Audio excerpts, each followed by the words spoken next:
to a special episode of Ramblings of a Geek. I have one of my friends in the industry, Tom Fafinski, here. Usually, you hear me talk about Tom as one of the better MSP lawyers in the space and someone you should listen to from a legal perspective. But here's the thing. Tom's a pretty smart guy. He runs some businesses. He's super busy. He's got lots of things going on all the time. And he said, you know what? I don't want to talk about legal today. I want to talk about getting things done and being more organized and trying to manage all of the demands on all of our time. And so I said, heck yeah, let's come on in and let's talk about all things. Just trying to get folks organized and try to level that up because this time of year is especially a good time of year to do it. In fact, because we are getting ready for this conversation, I've been trying to get my ducks in a row to a degree as well. So, Tom, I would love it to kind of let you kind of talk a little bit about it, and we'll just have a conversation. We'll kind of get into it. So, tell us a little bit about kind of what you do and how you organize things and how you keep things going in your world. Yeah. So, I had a law firm, but this is back in like 2015, 2014 probably. I had a law firm and I have a couple of small businesses that I'm an investor in. One I'm a little bit active in as a consultant, but I was in a peer group, and I'm a huge believer in peer groups. It was a non-industry peer group, so it was from folks, there was like sheet metal fabricators and bankers and CPAs and the transit company, and the transit company guy is running like $1 billion organization. Oh, And here I've got multi-million, but it's not eight figures or anything. And I'm like, dude, how do you manage all the stuff associated with a near $1 billion company? And he said, it's called Getting Things Done. It's a book by David Allen. Just go read it and you'll be good. Like, whoa, whoa, whoa, whoa, time out. Tell me more. And he's like, actually, I'll talk to you about it after you read the book. But it really is just about how you think about getting tasks done. So I got this book. It's called Getting Things Done by David Allen. And I started reading, super dry, like, oh my yep, gosh, painfully I dry. agree. And so I put it down, and then I went back and I picked it up and I read it, started to read it again. And I'm like, oh, this is killing me. I'm falling asleep. You know, I'm thinking about all the stuff I got to get done. Not, so I got the audio book, and so I went through the audio book, and it was phenomenal. I played a Hmm. little bit faster than I read, because I get paid by the billable hour, so I'm not incented to. I'm kidding. I don't get paid by the billable hour, but so so I'm listening to this, and it was fantastic. And then after I finished listening to it, then I went back and read it and took notes. So I've been through it two full times and you know maybe half one time. And this is back in 2015, I think it was. And I started to implement it. And when I did, I took about 2 days to do it Hmm. and to get started. And I booked 2 solid days to do nothing but get started. Here, I got a presentation I'm gonna share here. What I found was that I would do this on Friday afternoon. And so at about like 3 o'clock in the afternoon every Friday, it's calendared that I have my Getting Things Done review. And what I found was that a few hours on Friday meant I was like super productive on Monday. And so, and in one instance, I was talking to somebody about it, and I said, I think I actually get more done on Monday than I used to get done in a regular week because I was so organized with it. And that's how this kind of got named, how to get more done on Monday than you do in a typical week. Hmm. The principle of getting things done is, and we're tech folks, so it really resonates with us, is when you look at RAM and think of your computer, and this, I think the guy that I was telling you about that ran $1 billion business brought this up to me too. It's like, think about, this is 10 years ago, but think about what if you had 10 different programs running at the same time. Everything would start to get bogged down, and it would start to drag. I use Dragon Naturally Speaking, and so it really does drag after a while because it uses so much RAM. And he's like, what you need to do is stop using your RAM as your method of working on projects and just have one project at a time. So you're really freeing up your mind to be productive.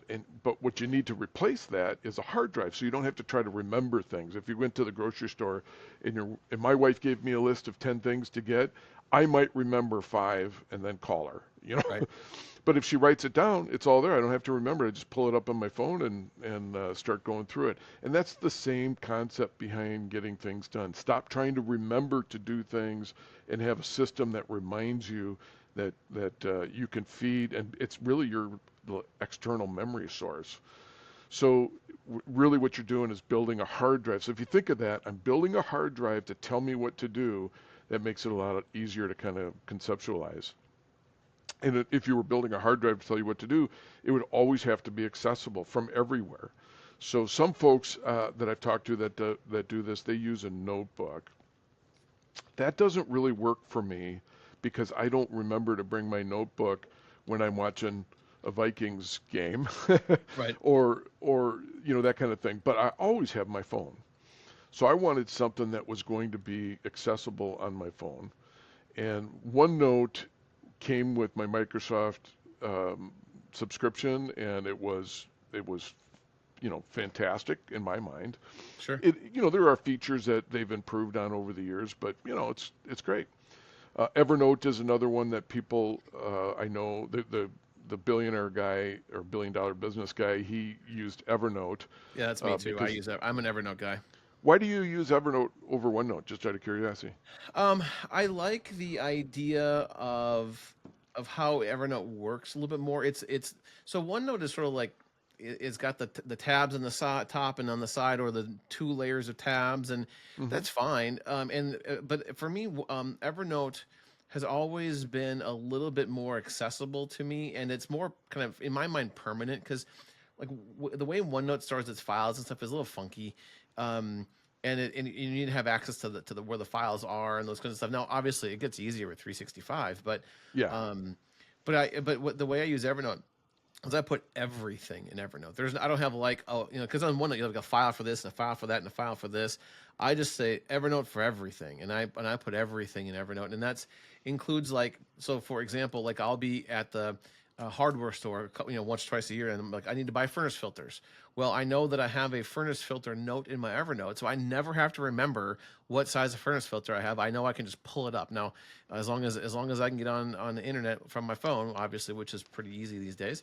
I go and I buy my furnace filter, and then I never have to worry about it again. And for a while, I was managing my mother-in-law's house, and had her furnace filters there too. So it was always there. And I didn't have to remember. Okay, that's in this notebook over here, right. because so that was kind of how I ended up using it. I use a lot of tags and those kinds of things as well. And I just like I like the folders and stuff too. Yeah. This billionaire guy, he or billion-dollar business guy, he used Evernote too. He was still a handwriting guy, so he had a journal, which is another thing that I found. I don't do this, but I found that I people that are handwrite really plenty of stuff. successful, they journal stuff. Yeah, they journal their days and things like that. And he liked the fact that he could scan it into Evernote and it would do character recognition. I think Yep. and that was the reason why he used Evernote. But just some sort of centralized place where you can go and say, hey, everything I do is there. Uh, when I'm visiting, when I'm in Arizona, there's gates to all communities, and so when I visit my brother, for instance, he's got a pass code to get into his community. My wife saves that in her contacts. I save it in OneNote because all I got to do is say, you know, Bob's gate, and Yep. it'll come up, right? Where she's got to remember which system she saved it in. So I like that about the OneNote, Evernote type solution. The tagging. I haven't used tagging like you have. I do use highlights. So when you and I meet, for instance, Adam, and if I have an action item, Hmm. well now if it's being recorded, the session is being recorded using like a AI thing, I say next action, and then it'll capture it as the next action. Yeah. But when I didn't do that way back when, I used highlights and still do, where I'll actually go in my notes and I'll highlight um, the portion that requires my next action, which because later on I review all of my notes Yep. every every time I do my GTD review. So keep in mind that you want to use symbols and highlights and things like that, or tags like you use. I think tags are great. I got to figure that tag piece out. But and then we're all in technology, so we should use it. So other ways that I've done it is gotten organized as a part of this is using calendars. And so in the calendar setting, um, you know, when people jump on my calendar, they use a calendar link and it's just automatic. Right. And then in the morning when I get up and I go through my day, I set alarms on my phone because my phone is always with me. And I set the alarms 5 minutes before the next session. And that tells me, okay, you got something going on. You got to get ready to do that. Sometimes I do it further in advance, but normally it's just 5 minutes. And then I created a time block piece, and I'll go into that in a little bit, but where I actually look at trying to create an ideal work week and then block my time accordingly. Sure. And that's all part of my GTD system. But you mentioned before capturing data and how you got to have something where it's really easy to capture the data. So the capturing involves like gathering everything that you do in every way that it comes from.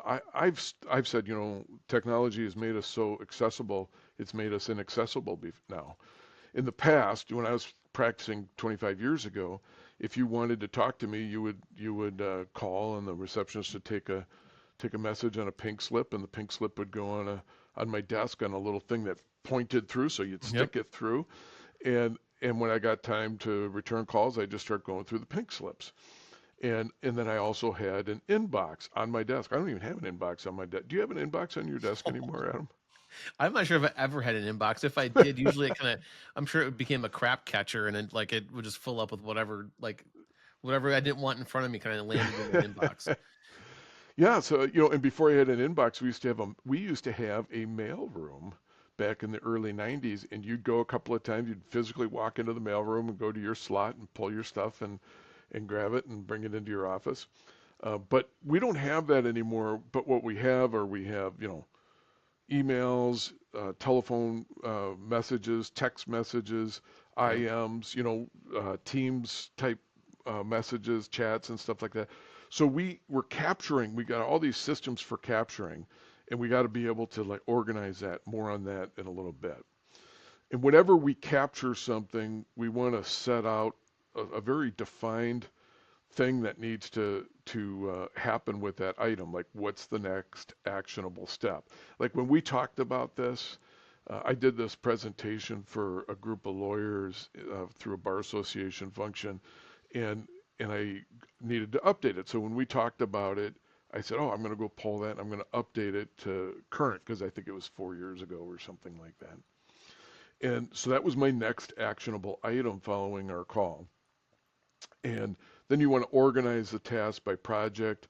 Um, I I have a current task list, and my current task list breaks out, what M&A projects I'm working on, Hmm. and it has to be something that's actionable by me. I have a next step. If I'm waiting for something, it's not on that list because that list has to be things that I can look at and say, what is my next step? I have it broken up by MSAs I'm working on and what's my next step on that MSA. If I'm waiting for client input on the data I require to do the MSA, that's not going to be on that list yet. Right. Yeah. And It's on a waiting for area, right? it is. Yeah, it is. And it's on I have a separate future task list. So while you're taking a drink there, Yeah. what do you use OneNote for all of that, or do you Yeah. take what the stuff out of OneNote and put it into a different system? No, it's all in OneNote. I think there are systems now that work, but I gotta tell you, it has worked so good for me for 10 years Oh, for that sure. I'm really reluctant to invest in spending a lot of time in a new one when the old one is working pretty good for me or really good for me. Oh yeah, yeah, yeah. Don't reinvent the wheel, right? Yeah, Just because a better tool exists doesn't mean that you actually want to use a different tool, right? So, right. I was curious because I've been, I was trying to use Todoist for a while, And now with some stuff that I'm doing a little bit more collaborative work, in at my day job at Pax 8, and so I said, okay, well, we don't have to do this for the whole department, so I started actually working in Microsoft To Do, which is it's all built into the into all of the Microsoft infrastructure, and I've found that it'll probably work quite well for me for that. So, but whenever you set up a system, much like you said, it takes a couple days. That's kind of what I spent a good chunk of last week on, trying to like organize my thoughts around all the stuff I wanted to get done this year, but also then trying to organize all of the kind of the other stuff that had to happen and try to prioritize all these different pieces, right? It's try to get the idea around all the different pieces of the context and priority and like where things should land, and does this have to happen first, right? And all those other pieces. Right, yeah. It's just like I told you I had those pink slips in a pile. So when I get in the mode to return phone calls 20 years ago, I would just go to my pile of pink slips and I'd start doing it, and then I'd furiously write notes on the pink slip rather than a legal pad, until the notes were so much that I had to put it in a legal pad. Then I put it in the legal pad, and then I'd staple the pink slip into the legal pad, and I thought I was organized. Yeah, I thought that was great. That's actually pretty. I But mean, considering what you were trying to do, that's actually not terrible. And did you give it to an yeah, like, assistant to do something with then at that point, or do you have to yeah, then normally process that again? I'd actually give it to an associate and say, "Here are my notes," or a paralegal or whatever. "Here are my notes. This is what needs to be done." I do narratives. I still do narratives to this day. Back then, I used to dictate them. Now I dictate them through Dragon normally. But yeah. Nice. But my thing is, like, when I'm returning phone calls, I'm in that mode. When I'm working on MSAs, it's unlikely that I will tackle one MSA at a time. Most of the time when I get into an MSA mode, I'm doing two or three MSAs and really making progress 'cause I'm in the mode. If it's uh, reviewing other people's work product, or we call them QC sessions, I normally will be doing multiple QC sessions. So when you organize your tasks, I organize it by project. So I got a header. So I got, telephone calls. I've got client projects, M&A client projects, MSA client projects, other, and then, I do some marketing stuff. So I've got a project, the category for projects for dealing with marketing. And then there's professional development. I'm always trying to be better and learn more things. So when I come across something that's interesting, I rarely look at it when I first come across it, but I'll grab it and I'll reference it in my task list regarding research, R&D type stuff. So Sure. organizing your task list puts you in the mode, because there's sometimes where I need a low thinking um, project to work on, and that might be when I return my phone calls, or it might be when I am doing that R&D where I want somebody else to think about it, and I sit back and I'm watching a webinar that I wanted to see. Yeah, that's a great point. I mean, that it's that batching of the tasks, especially when it requires the similar amount and type of energy. Sometimes you don't have the creative energy for thing A, but you could get thing B done to then free you up to maybe do thing A later on. I was actually trying to do a little bit of writing yesterday for some other video stuff, and like I just it wasn't coming, and I said, all right, I'm gonna go do something else. I ended up doing laundry of all things, but if the thing had to get done, and thankfully I can watch football and do laundry just fine. So I Yeah, was able to that's put right. being it was a Sunday, but able to then check one thing off and not worry about the other thing, and know that I will have energy for that at some other point. And the mind works in a really wonderful way where things continue to process in the background. So if I work on a project, normally the first 25 minutes I spend on the project is like super, super productive. And then after that, I start spinning my wheels a little bit. I don't make as much progress on it. And so what I find is that if I reset, if I take 5 minutes off and just, say I go 25 minutes and I take 5 minutes off, I go get a cup of coffee, I come back, I pull up the next project, that huge amount of productivity that happens, that sloping high into Hmm. the right productivity that I have, happens again on the next project for the first 25 minutes. And I do that, three or four different projects, and then I go back to the first one. And I don't know what happens in your brain and why this works, but I get that additional lift again where I have a lot of productivity when I come back and revisit it after I make progress. And of course, I also leave notes on where I left off, so Of I course. know, so I can pick up right where I left off. But Do you use sometimes a I'm, Pomodoro timer for that? Because you just described the Pomodoro technique. oh no, I didn't. I don't. I just do it. Yeah, so I actually have I do something very similar, especially if I'm trying to blow through a bunch of different things at once. Or I'm trying to get through a number of different tasks. And I have this thing called I think it's just I've changed names a couple times. It's basically a Pomodoro timer, which is literally a 25-minute timer to Oh wow. get things done. Like, and I'm a little bit like ADD type of thing, so I'm always trying to like go do something else. I'll sit down, I'm like, oh, my Mountain Dew's almost empty. I better get a new one. I'm kind of hungry, and like I can get all kinds of squirrely. Well, when I set a Pomodoro timer, 25 minutes, it's like basically glue my butt to the chair. So like go to the restroom, grab a refresh a drink or whatever, but like now glue my butt to the chair for 25 minutes and I don't get to really move, really. And then once that 25 is over, it's like, okay, whew, take a breath. And it's literally a 5-minute break timer. And you just do it again. That's the whole genesis behind the app that I use on a pretty regular basis, especially if I'm trying to to get through a bunch of stuff. Yeah, yeah. So not only do I organize it within my current task list, but I also have a list of tasks to consider. And so if I come across something that's a really neat idea, like, oh, I'm going to drop that into my task to consider, I'm not going to look at that every day. I'm not going to look at it even once a week. But that will be something that eventually I'm going to look back on it and evaluate whether or not that was an idea that on its own I should actually pursue. And Sure. if I decide I'm going to pursue it, then that might make my future task list. And so I have a task list broken out by month. So it isn't totally a GTD way because GTD actually has you pick days of the month too. But if I'm thinking of something, I'll put it on my January future task. So if I get through my current task, then I go look at my January task to pull from, and or February or March. So if I say, that's something that I want to investigate, but I don't think I'm going to investigate it until March, then I'll Sure. put it on my March task list. And so that's so organizing it kind of three-dimensionally. Things you have to do now, and then inside that things you have to do now, break it out by category, and then things you want to look at in the future and break it out by time into the future. And this is just kind of the GTD five-step process. However you meld it, as long as you're capturing, clarifying, organizing, and reflecting regularly. That's the next one, is reflecting, and I'm just like regularly reviewing it. So my daily task list is something I look at every day. It drives what I do every day, my calendar and my task list, Hmm. and it keeps me focused on the stuff that I need to be focused on. And I find if I got my next action itemized, like, you know, secure the retainer from the client.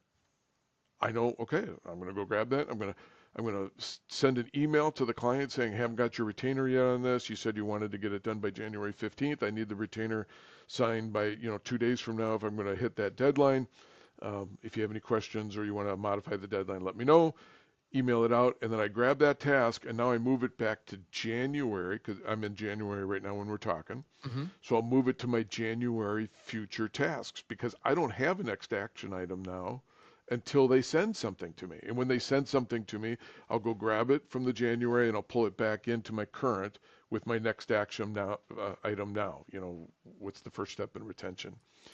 So reflecting is a regularly reviewing it is an important piece. And I really regularly review three things.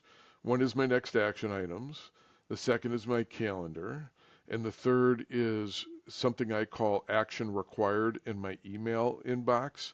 So I believe in inbox zero, and I'll talk about that in a little bit. So if an email comes in, if it requires something for me to do, I'll drop it into my action required.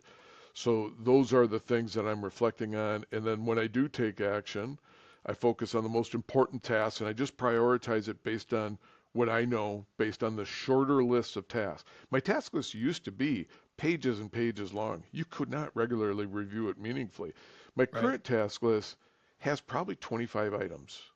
And because it's broken out, I know part of it is mood related. So I know, like, if it's a marketing thing, that can wait.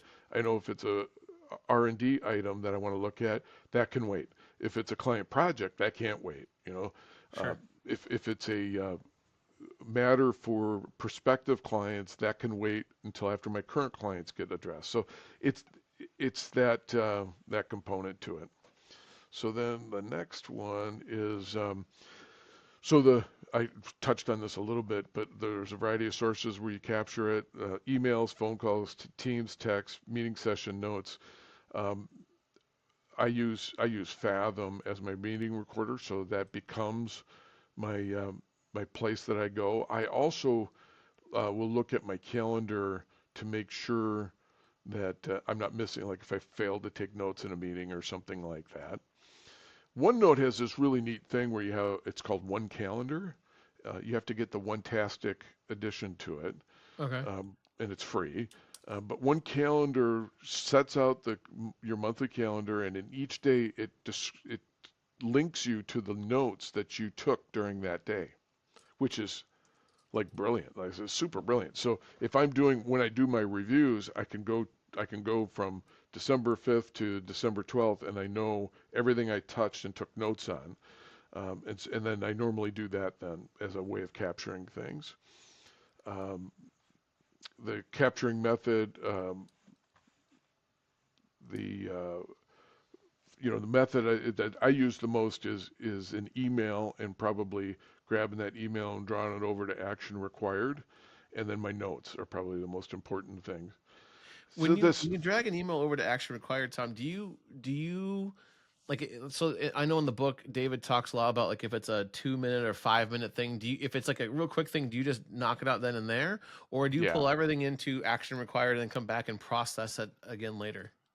yeah, that is a great point. So I had about 20 minutes in between our phone call, or from my last phone call to this session, because my Sure. last call went early, and so and that's typically the time that I'm processing my inbox and responding to things quickly. So I think I had like 25, 24 emails, something like that. And and now I'm down to zero, or I was when we started. But I replied to the ones that I needed to reply to. And then if I assign it to somebody, I have an email box. Like Crystal is my assistant, my main assistant. So if I ask her to handle something, I just drag that item from my inbox to hers, Okay. and so she can go look at it if she wants, or I can review it with her in what we call a QC session. So that is an effective way. But yeah, that's how. And if I can reply to it and be done with it, I reply to it and be done with it. Sure. It's the DAD method. I've heard it referred to. It's the do it, assign it, delegate it, or delete. Oh, sure. So, My preference is always delete, but yeah, I get it. and if you look at, like eating the, yeah, mine too, uh, eating the elephant one bite at a time, if you look at it that way and you're just like, just don't get overwhelmed by it. I have to look at my emails. I have to look at my phone calls. I have to look at Teams. And you just process through it. And I don't do that every day, but when I do it, I'm capturing all these items. Sure. So then clarifying what your next step I find to be really, really important. I get so frustrated with myself when I miss this step because I'll put in Adam Hanneman. I'm like, what was that going to do with Adam? Now I got to remember, I got to go to my notes. I might have to pull up my Fathom. Got to remember what was my next action item on Hmm. that deal. So I gotta identify the nature of the task or whatever information is, and I got to determine what my next specific action is. And and and then if that action is like I got to break it out into multiple parts, I'll sometimes pull in a new OneNote page, Sure. and then I link the OneNote page into my task list, so I can just click right to it, and it goes right to it. So clarifying what those next step in the process really gets me going quickly. So if you think of a sprinter, there's a reason why sprinters have blocks, and long distance runners don't jump out of a block because it's not as important for a long distance runner to have a quick start. I want that quick start. Sure. I don't want there to be any sort of ambiguity, and I find myself frustrated when I fail to do that because it's like, how many times do I have to do this before I recognize I am not going to remember what the next thing is I have to do 50% of the time, Oh, so totally. that's Well, And this plays into not so much even just MSP business owners or service managers, but this part in particular can land into for your techs too. Like your techs should always end a ticket note with what the next step is and who maybe should be working on it, right? So I know that especially when I was in the leadership side of the world at my former place, what I would do is if I was working on a ticket, because usually I was getting involved because something went off the rails. But I would usually say this is the next step, and then this is who can solve it, or who this should go to. Because usually I was trying to deflect it, I was trying to delegate, so it didn't come back to me, right? So it was like Right. this is the next step, and this does not have to come back to me. So please, like, please don't give it back to me, because that was usually my modus operandi there. But but this is really important for techs too, especially if one tech can start the thing and the client calls back and a different tech can pick it up. This is really important there as well. Yeah. You mentioned the 2 minute rule, so this is what happens. Like I determine what my next action item is. Hmm. If it's 2 minutes or less, I just do it. If I delegate it, I normally delegate it by email and I forward it to somebody, but I'll also copy myself so that if there's instructions. If there's no instructions, then I'll just drag that email into that sub email box I maintain for that staff person, Hmm. or not staff person, but whoever I'm working on with something, and I'll bring it in there. If there are instructions on it, then I'll copy myself, and then I'll take the email that comes in and drag that over there instead. And I regularly follow up on those. So I have QC sessions with those delegated items with my team members, where I will go through and say, where are you at on this? Where are you at on that? And I get people say to me, Tom, thank you so much for following up with me. I really like your system of following up. How does that work? I've actually had people say that because, what's the next step? And I delegate it to somebody else, and it comes back and we review it. It's like, what, did you hear back from them? Nope. Okay, can you send another email? And so it's just a kind of a great way of following up to have that. Deferring it is not my favorite, but I do it. Normally, things come in and it's an email to me like, hey, Tom, do you want to participate in this event? And it's like, I don't want to think about it right now. So if I'm not going to delegate it to somebody else to determine whether or not it's an event that I should participate in, then I will email it to myself and just delay the delivery for 3 weeks or 2 weeks or whatever the Oh, okay. appropriate amount of time is. And so it comes back in 3 weeks, like, oh, yeah, I needed to make a decision on that. Try not to defer it more than once. Yeah, because then Um, you need to process it again. I was wondering when you're kind of going through that. I was trying to figure out, okay, how do you come back to it? How do you because like, at some point it needs to land back in your capture and review process, right? it does, yes, yeah, yes, it does. And so that's what I do if I am pushing things out into the future. And I think that's a David Allen technique too, but I'm not sure. The calendar, next actions. Yeah, so sometimes I will calendar. I'm looking at a bigger version of this. Sometimes I'll take an item like, oh, I got to deal with this. If somebody says, you know, I need this done by X date, um, can you commit to it? And I'll go look at, if X date is a week from Friday, then I'll go look at next week, and I'm like, okay, I can find 2 hour block here, and I'll pop it into a 2 hour block. Now, and I told you about the 25 minutes and leave thing. Hmm. So normally when I do these 2 hour blocks, or sometimes I do 4 hour blocks, I list the projects I want to work on during that block. So inside the project, it will say Atom or Crystal or whatever the thing is. And I know that I've scheduled myself to, and there's a reason why I did it. The person must be time sensitive on it or something like that.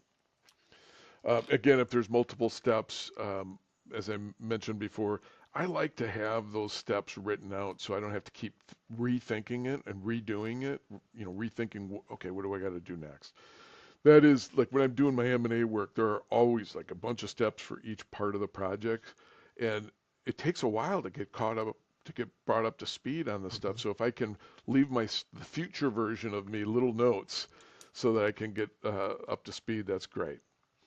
I talked about organizing task lists, and I do this in a central hub. I got um, OneNote folder that's called Next Actions, and in that Next Actions, I have my main to-do list, and then I have all of the files that are projects that are based on my main to-do list. If it's not on my main to-do list, then I move it somewhere else. And then I have something I call the super inbox. And the super inbox is my future tasks, tasks to consider, recurring tasks. So I have some things that recur. Every month I have to do the same thing every month. And that has its own um, folder in OneNote. Think of it as a drawer, a file cabinet, and then Hmm. inside the file cabinet there's folders. And so I have different folders for those. And I could probably do the next action and the super inbox combined, but I didn't, and I just live with it now, and it's fine. I mean, it works fine. But my main page in the super inbox deals with my review. And in my review, it says go through your sent emails since your last review, go through your current email box and get it to zero, go through your action required, and respond fully to everything in your action required that you can, and try to get that action required below 10. Be, that's just my number. It can be whatever the number is. Sure. There have been a couple of times where I've gotten it to zero and it's like, whoa, hallelujah. um, I go through all of these. I have a separate folder for assignments. And so if I assign things to people that are bigger projects and not just by email, then I'll drop it in there. So I go through that. I do go through all of my sent emails um, every time well, actually, I think I talk about that in a little bit, but I go through my sent emails from the last time I did my review. So if I went from December 31st to January 6th, then I would go search all sent emails, and then I would from December 31st, and then I would organize it by person. I find when I used to organize it by date and I'd go through, but I found when you organize it by person, it's just a little easier to get through. Is that for And looking again, for follow-ups and that kind of yeah, thing? Okay. yeah, like did I forget something? I can do like a 1 week review. I can get it done in probably an hour and a half. Okay. I normally do it when I'm doing something else. I might be watching the news or watching a ball game or listening to music or something. It's one of those low energy, low focus task thing Okay. that I work on. I mentioned how I use sub inboxes, which the guy that runs the $1 billion business told me about that, and I was like, oh, that's just brilliant. I'm going to do that. Nice. So I mentioned that before. So the weekly review, I started chatting about it, but it is absolutely critical to the GTD methodology to review, and I've never missed a review period. So I have gone, especially like when you're on vacation or you have a bunch of meetings that are like at a conference or something, and you don't really have anything that week. So I have gone multiple weeks before. I think the most I ever did was about 5 weeks. It took 8 hours though to do the review. It takes a Oh yeah. long time if you wait. So I really like to do it. I calendar Friday at 3 o'clock, and I run through everything, and my reward is I get to be done at Friday at 4:30, whatever. Sometimes I'll say, I'll get up early on Saturday and do it, or I'll get up early on Sunday and do it. But I do that weekly review as and you could drop it from weekly to biweekly or even every third week, depending on how much. If you're in a conference 1 week and or you're on vacation, nothing happened. But that regular review, I would start out for the first year. I would start out with a weekly review.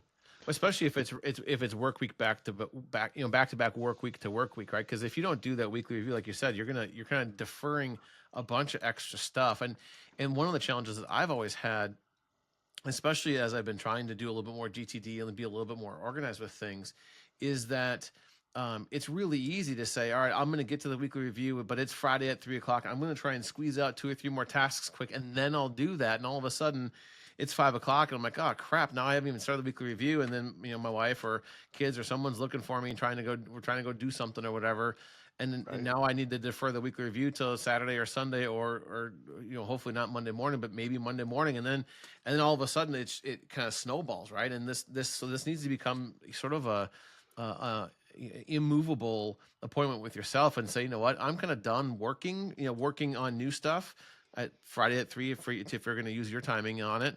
And this weekly review is a vital appointment with myself to get this thing done, so that way I can close up the week in a good way and set next week up for success, Greg. Because you mentioned earlier that this whole thing is that you get more done on Monday than most people do in a week, and the only way you're going to do that is if you do this review. Absolutely. And so you're penalizing yourself, right, Adam? Hmm. Because you're gonna have a really low productivity Monday.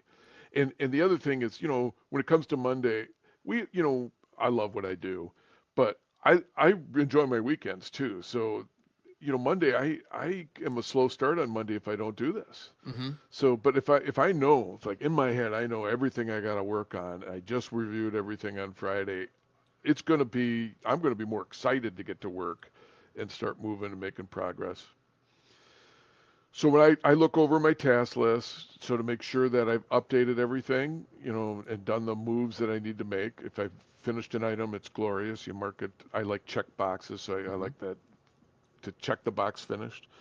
And then I review the meeting notes and recordings. So I'm looking at Fathom, and before I used to look at Zoom, but I look at Fathom now where I get the notes um, and summaries. I'm looking at my OneNote to see what OneNote or One Calendar, that One-tastic edition, to see what things I touched during that week. Again, I sort my sent box by date instead of person, and then I just look at all the emails that were sent. That's how I delegate most of my work, is through emails. Gone are the days where I walk down the hall and say, "Hey, when you get a minute, can you do this?" Um, it's it's probably more immediate when I do that, but from a tracking perspective, gosh, it's nice that you can just go look at the emails where you've Right. sent everything. I've checked my calendars and I identify any tasks that have to be updated or reprioritized for any reason. I do like to go into it, that review, and have a zero inbox. Um, that's just a big thing for whatever your inputs are, whether it's tickets or chats or texts or emails or voicemails or whatever it is. You just got to go. Those are all inboxes, all things waiting for you to do. Hmm. Once every 6 months, maybe, I have a folder called Someday Maybe, and read and review. And I look at those maybe once every 6 months to go through and see if there's anything that I just didn't feel like I could be done with that need to be addressed. And that might be like a future marketing project or something like that. But it's just someday maybe, like, I don't feel comfortable deleting it, but someday I want to go look at it. I organize my inbox the same way as I organize my OneNote too. So I know they're dual systems, but I can do, it's just an easy way to not have to grab an email and then go type notes, Right. or type notes into an email. So that's how I do it, and then make decisions on your next action items. We all have quarterly goals. We have annual goals. We also have weekly goals.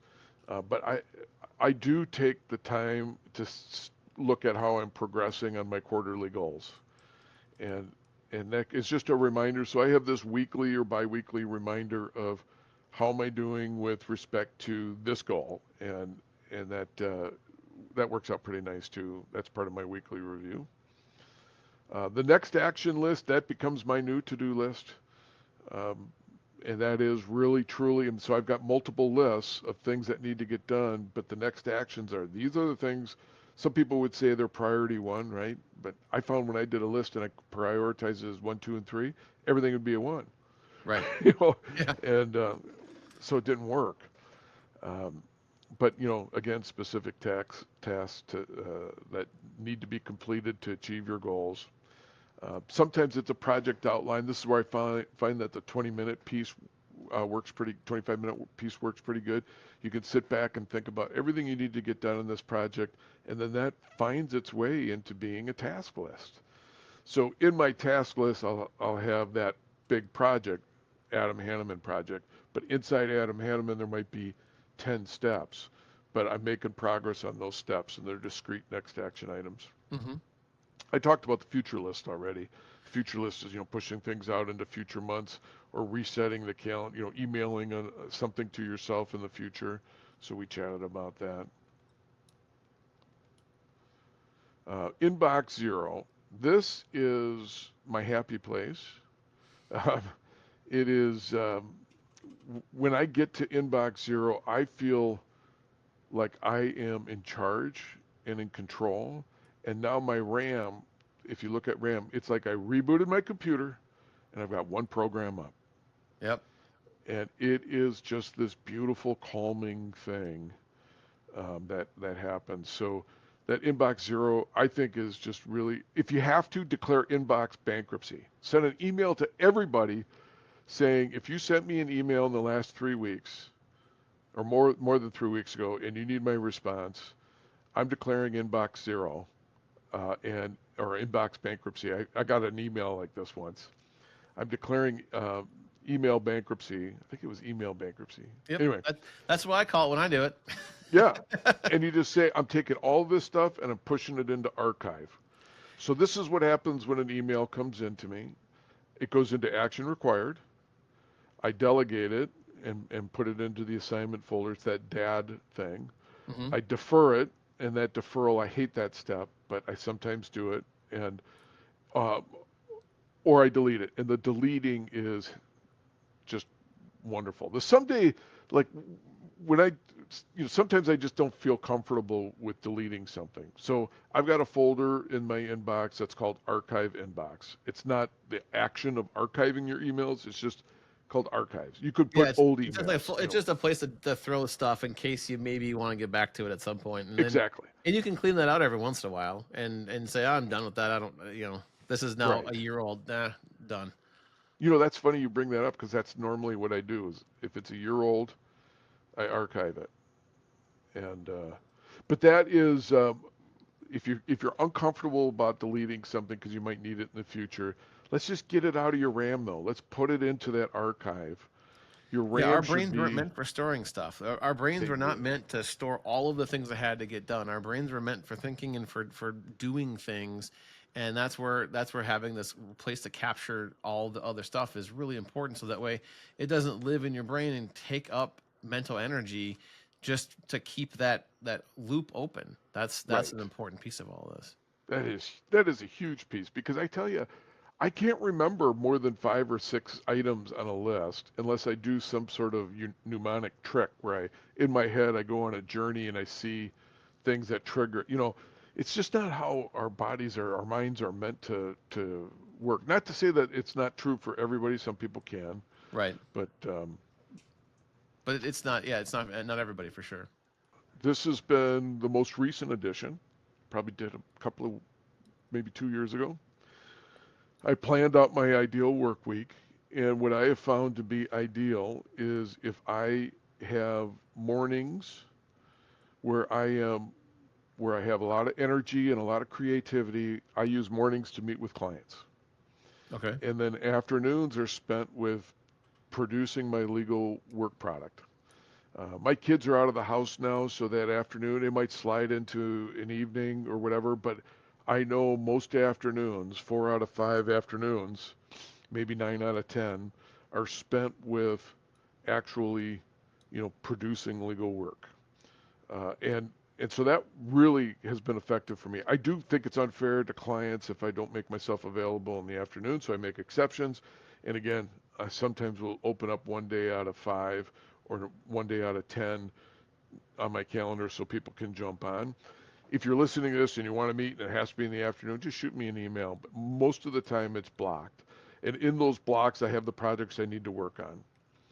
And it's not immovable. I do have flexibility for it. But if I move something out of production, I have to I have to pick up that time in another place in the sure. morning someday. So if somebody says, "Can I meet with you at 4 o'clock?" Sure. If it's a half an hour, then I got to find a half an hour, and I'll go find a slot in a future day of the week, or maybe the same day, where I have a production slot for that half an hour. When it's a half an hour, I'm normally responding to those next action required emails, those Right. things that, and and right now I think I wanted to know, it was 28 emails that I have to respond to with some thought. It's going to take more than 2 minutes, and that's currently right now. Sure. When I came into this morning, it was probably 9. Okay. So those are things that came in just this morning, and I pushed it over. Sure. And So, and we are doing this in the afternoon. And for you, I'll give up any afternoon. well, I appreciate that.